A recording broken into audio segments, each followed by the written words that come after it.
So, most people probably assume that you have to have a pretty high IQ or be really, really smart to get a PhD, or at least survive a PhD.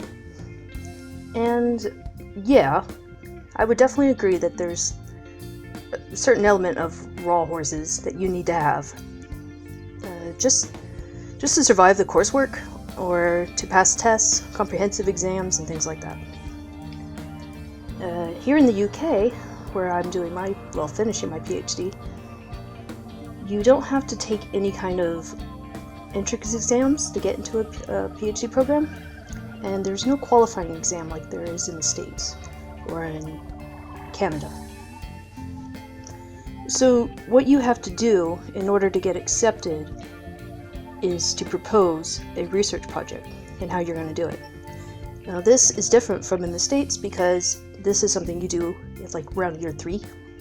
And here you have to have it already at the beginning, so they have to see potential in your ability to research and of course your background in terms of your results on your other degrees. I would say that the vast majority of people I know that are doing or have PhDs are pretty smart. I will also say that no two PhDs are the same, so people have to use their intelligence in certain ways. It just, like if somebody's in a laboratory and they're crunching numbers and they're mixing chemicals, totally different skill set, totally different, knowledge base. I don't have really any interest in that kind of work, so that's not really where I excelled in undergrad. I'm over in the social sciences. That's where I prefer it. I study foreign language. That's where I prefer it. Anyway, but I would say that the kind of intelligence that you need just to do basic work, there's probably a threshold. But the same kind of intelligence that maybe got you through high school or undergrad and you were kind of able to coast by or at least not apply yourself to the extent that you do for a master's or a PhD, this is kind of where if you don't have other qualities and traits, you're going to struggle and probably not make it through the PhD, or at least not stand out really in any way. When I finished undergrad and I moved into a master's program in economics, the difference in difficulty was dramatic. In undergrad, I would say when it came to econ theory and models, it was about maybe 80% theory.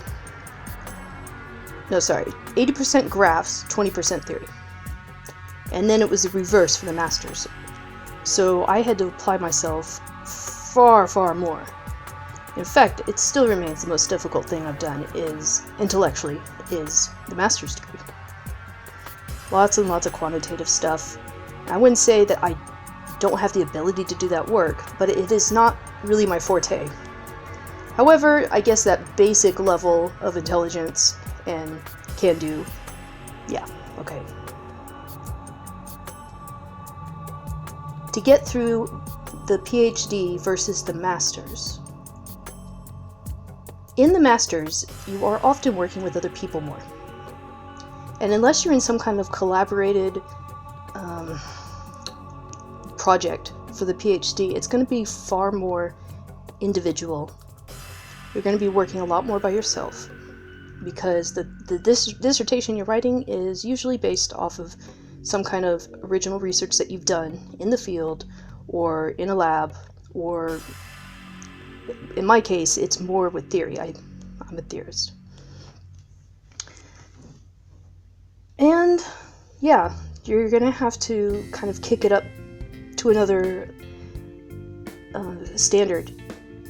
As my supervisor says, this is a gold standard. Now, I do notice that there are huge differences in terms of work schedules and people's grit. If I were to break it down into a basic calculation, I would say that intelligence is maybe 35 to 40%. of what you need. The rest of it is grit. Now, in a master's degree, when you're taking classes, you pass or fail them usually. It's not quite the same kind of grading that they do for undergrads. The master's degree, if you're going to earn a PhD, it's kind of like a stepping stone in a way, but in a way it's not, because it's a totally different animal than a PhD. The master's is there for you to deepen knowledge and expertise. The point of a PhD is to be an independent researcher. This is very different than getting like an MD or a DO or a professional degree.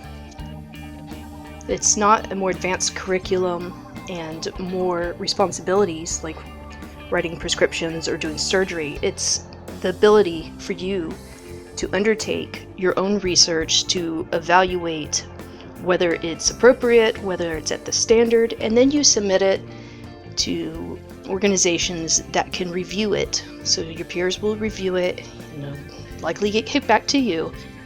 And again, this is where the grit comes in. You have to be able to bounce back from, failure. There's going to be a lot of failure. And if you can't adapt to that, if you can't get a thick enough skin, you're really, really going to struggle. Mental illness and just depression in general, it tends to roar through PhD programs. I think maybe it's because a lot of us are international. I'm international. It's difficult. You have one foot in one country, you have one foot in the other country. You maybe struggle a bit with who you are. There's often, financial concerns. It's a long-term commitment. You have to enjoy, or at least tolerate, your work, your field, and others around you enough to stay the course. Intelligence doesn't really... It might provide a rationale when you're hating yourself and hating your choices.